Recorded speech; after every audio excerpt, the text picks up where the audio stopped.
Hello student, एक बार फिर से स्वागत है आपका अपने यूट्यूब चैनल संदीप जी के वर्ल्ड में। तो आज के सेशन में हमें वो प्रैक्टिस सेट अपना थर्ड है वो कवर करने वाले हैं। अगर इससे पहले प्रैक्टिस सेट आपने 2 तक नहीं देखे तो उसे जाकर जरूर देखें। इस प्रैक्टिस सेट के माध्यम से हम आपकी जो रेलवे व एसएससी की जो भी मुख्य परीक्षाएँ वर्तमान में आएंगी तो उन सभी के लिए हम आपको जीके जीएस के जो क्वेश्चन है वो प्रोवाइड कराएंगे ताकि आप अपनी वो तैयारी अच्छी लेवल पे कर सकें। इसके साथ ही हम इस सेशन के माध्यम से आपको जो इन सभी परीक्षाओं के प्रीवियस ईयर क्वेश्चन है वो भी प्रोवाइड कराएंगे। तो चलिए स्टार्ट करते हैं आज का हमारा सेशन। फर्स्ट क्वेश्चन है हमारा, बृहदेश्वर मंदिर का निर्माण है वो किस शासक ने करवाया था? तो ये आपका राजराज जो प्रथम था, चोल वंश का जो शासक था, इसके द्वारा इसका निर्माण है वो करवाया जाता है। तो राइट विकल्प होगा हमारा option number D. Next question हमारा, जट जटिन किस राज्य का अत्यधिक लोकप्रिय लोक नृत्य है? तो जट जटिन आपका हो जाएगा बिहार का एक लोकप्रिय नृत्य है। हमारा ऑप्शन नंबर बी एकदम से राइट आंसर है। ये प्रश्न आपका एनटीपीसी परीक्षा में 2022 की जो परीक्षा हुई थी उसके अंदर वो पूछा गया था। नेक्स्ट क्वेश्चन हमारा, poverty and un British rule नामक पुस्तक के संस्थापक है वो कौन थे? ऑप्शन आपके दादा भाई नौरोजी या राजा राममोहन राय या बाल गंगाधर तिलक या फिर आपके सी राजगोपाल जी चारी। तो इसका हमारा राइट आंसर है poverty and un British rule नामक पुस्तक के लेखक आपके हो जाएंगे दादा भाई नौरोजी। राइट विकल्प है हमारा ऑप्शन नंबर ए। इसके साथ में इनके बारे में नोट कीजिए कि ये आपके जो मिरातुल नहीं, राफ्ता गोफ्तर अखबार है, इसका प्रकाशन इन्होंने किया था। तो हमारा राइट आंसर है ऑप्शन नंबर ए। इसके साथ ही इन्हें the great grand old man के नाम से भी जाना जाता है। नेक्स्ट क्वेश्चन हमारा, निम्न में से किस वर्ष यामिनी कृष्णमूर्ति को पद्म विभूषण से सम्मानित किया गया था? तो यामिनी कृष्णमूर्ति जी का जो संबंध है ये आपका किस शास्त्रीय नृत्य से है? तो ये आपका हो जाएगा जो आपका भरतनाट्यम है, इनसे ये संबंधित है। और इनको जो आपका पद्मश्री है ये 1968 के अंदर है वो प्रदान किया गया था। और जो आपका पद्म भूषण है ये आपका इनको 2001 के अंदर है वो प्रदान किया जाता है। और 2016 के अंदर इन्हें पद्म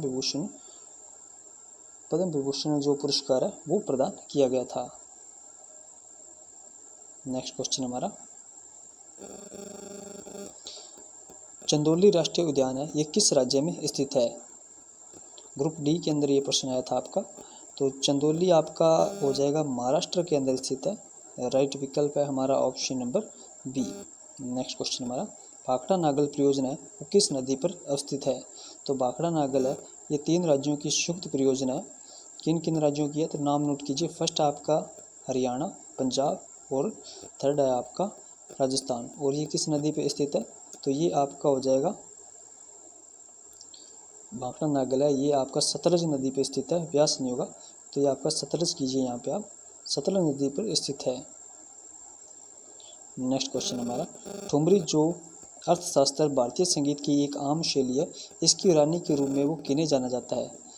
MS सुब्बुलक्ष्मी को या गिरिराज देवी को या केसरबाई को या अनुष्का शंकर को? तो इसका हमारा राइट आंसर है गिरिराज देवी को है। वो आपकी ठुमरी जो आपका लोक नृत्य है इसके लिए ये जानी जाती है। नेक्स्ट क्वेश्चन हमारा, ऋग्वेद को कितने मंडलों में विभाजित किया गया है? तो ऋग्वेद के आपके 10 मंडलों के अंदर है इसको विभाजित किया गया है। विकल्प हमारा डी एकदम से राइट आंसर है। नेक्स्ट क्वेश्चन हमारा, हम्पी उत्सव हर वर्ष है वो किस राज्य में मनाया जाता है? उड़ीसा में, केरल, कर्नाटक या आपका पश्चिम बंगाल में? तो आपका जेडी जो 2023 की परीक्षा हुई थी उसके अंदर थर्ड शिफ्ट के अंदर ये आपका पूछा गया प्रश्न है। और इसका जो हमारा राइट आंसर है कि हम्पी आपका है ये आपका कर्नाटक के अंदर है मनाया जाता है। तो हमारा विकल्प सी एकदम से राइट आंसर है। नेक्स्ट हमारा, कौन सा विदेशी यात्री हर्षवर्धन के समय वो भारत आया था? तो हर्षवर्धन के समय भारत आने वाला शासक था जो चीनी यात्री था वो था आपका हेनसांग। विकल्प हमारा ऑप्शन नंबर ए एकदम से राइट आंसर है। ये 629 ईस्वी के मध्य वो भारत के अंदर आता है। और लगभग 15 वर्षों तक ये भारत के अंदर रहता है। इसके साथ में इसने जो बौद्ध धर्म की शिक्षा है वो आपके राजगुप्त से प्राप्त की थी। अगर आपसे परीक्षा में पूछ लिया जाए कि ह्वेनसांग ने अपनी जो बौद्ध शिक्षा है वो कहाँ से प्राप्त की थी, तो वो आपके इसने राजगुप्त से प्राप्त की थी। और इसने जो नालंदा विश्वविद्यालय यहाँ पे आप पढ़ने तथा पढ़ाने का कार्य भी किया है। और उस समय अगर आपसे पूछा जाए कि नालंदा जो विश्वविद्यालय उसके जो कुलपति थे वो कौन थे, तो वो थे आपके शीलभद्र। इसकी जो यात्रा वृत्तांत या पुस्तक का नाम है वो था आपका सियोकी, जिसके अंदर की आपके 138 देशों का वर्णन वो किया गया है। इसके साथ ही इसने जो आपके हर्षवर्धन है इसको पंच भारत का स्वामी भी कहा है। तो हमारा विकल्प होगा ऑप्शन नंबर ए। नेक्स्ट हमारा कर्नाटक में कंबाला त्यौहार है वो किससे संबंधित है, तो कंबाला आपका हो जाएगा ऑप्शन नंबर ए, एकदम से राइट आंसर है। जो सांडों की दौड़ है इसके लिए कर्नाटक में कंबाला त्यौहार का आयोजन है वो किया जाता है। तो विकल्प हमारा ऑप्शन नंबर ए होगा। नेक्स्ट क्वेश्चन हमारा इंडियन एसोसिएशन के निम्न में से कौन संस्थापक रहे थे, तो इंडियन एसोसिएशन की जो स्थापना है ये आपकी कोलकाता के अंदर की जाती है। और ये आपकी कब की जाती है, तो ये आपकी 1876 के अंदर की जाती है। और इसके स्थापना ये आपकी की जाती है सुरेंद्रनाथ बनर्जी के द्वारा। तो हमारा राइट आंसर है ऑप्शन नंबर ए। इसी के साथ अगर आपके इसके सचिव का नाम पूछ जाए तो आनंद मोहन है वो इससे इंडियन एसोसिएशन के सचिव थे आपके। तो ये दोनों क्वेश्चन पॉइंट आपको नोट करने हैं। नेक्स्ट हमारा भारत में रेलवे आयोग का गठनकर्ता किसे माना जाता है, लॉर्ड कर्जन को या टॉमस रॉबर्ट को या चार्ल्स डार्विन को या लॉर्ड मैकाले को। तो इसका हमारा राइट आंसर है कि जो आपके टॉमस रॉबर्ट मैन है इसको है वो आपका भारत के अंदर है रेलवे आयोग का गठन करता है वो माना गया है। तो हमारा राइट आंसर होगा option number B. Next question हमारा भारतीय संविधान को कितने भागों में विभाजित किया गया है, ऑप्शन आपके 22 भाग, 18 भाग, 25 भाग या फिर 33 भाग। तो इस क्वेश्चन में आपको कंफ्यूज नहीं होना है।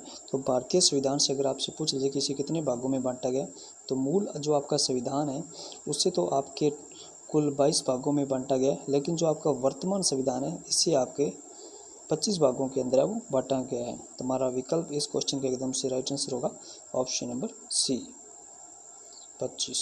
नेक्स्ट हमारा दिल्ली का वह सुल्तान जिसने हिंदुओं को यमुना नदी में स्नान पर प्रतिबंध लगाया था वह कौन था, तो वह था आपका सिकंदर लोदी, जिसने कि हिंदुओं को आपके यमुना नदी के तट पर स्नान करने पर प्रतिबंध लगाया। इसके साथ ही इसने महिलाओं को संतों तथा जो पीर हैं इनकी जो मजार या फिर दरगाह उस पर जाने पर भी इसने प्रतिबंध आपका लगा दिया था। और इसका मूल नाम अगर आपसे पूछ लिया जाए तो ये आपका निजाम शाह हो जाएगा। और इसने 1504 के अंदर है वो आपके आगरा नगर की स्थापना की थी और इसे अपनी राजधानी बनाया था। इसके साथ ही इसने भूमि के मापन हेतु गज ए सिकंदरी नामक पैमाने का प्रचलन है वो भी किया था। तो हमारा राइट आंसर है ऑप्शन नंबर ए। नेक्स्ट है शाहरुखी नामक सिक्के का प्रचलन किस मुगल बादशाह ने किया था, अकबर ने, जहांगीर ने, शाहजहां ने या फिर आपके बाबर ने। तो इसका हमारा राइट आंसर है ऑप्शन नंबर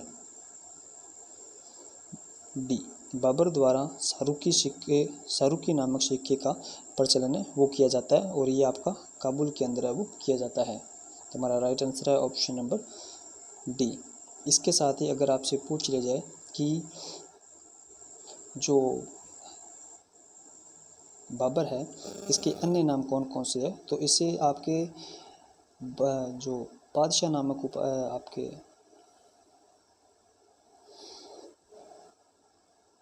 तो इसके अन्य नाम हो जाएंगे आपके कलंदर या फिर बगीचों का जो मालिक है, या फिर इसने बादशाह नामक उपाधि भी धारण की थी। तो ये सभी नाम है ये आपके बाबर के हो जाएंगे। तो हमारा राइट आंसर है option number D.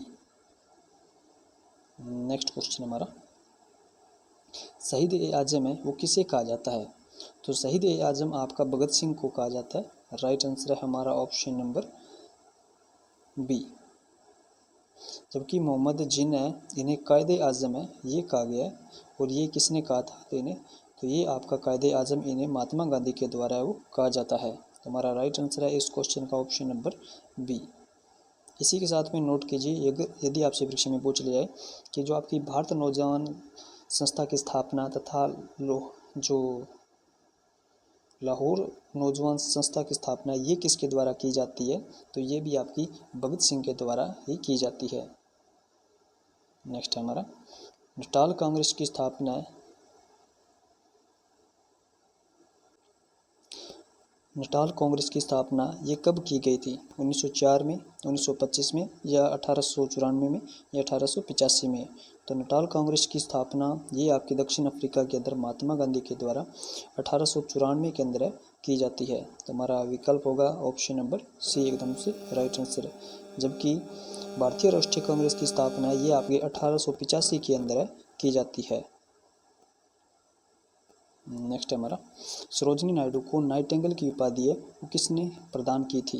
Doctor Rajendra Prasad ने, या पंडित जवाहरलाल नेहरू ने, या महात्मा गांधी ने, या मदन मोहन मालवीय ने? तो इसका हमारा राइट आंसर है महात्मा गांधी। महात्मा गांधी के द्वारा वो सरोजिनी नायडू को नाइटिंगेल की उपाधि प्रदान की जाती है। नेक्स्ट क्वेश्चन हमारा तमिलनाडु में हुए नमक सत्याग्रह का नेतृत्व है ये किसने किया था? तो 1930 के अंदर ये इस जो आंदोलन का नेतृत्व है ये आपका चक्रवर्ती राजगोपालाचारी के द्वारा किया जाता है। हमारा राइट आंसर है ऑप्शन नंबर ए। इस आंदोलन को आपके एक अन्य नाम से भी जाना जाता है कि जो इसका अन्य नाम लिखिए आप वेदारण्यम मार्च है, ये भी तमिलनाडु में हुए नमक सत्याग्रह का एक अन्य नाम है।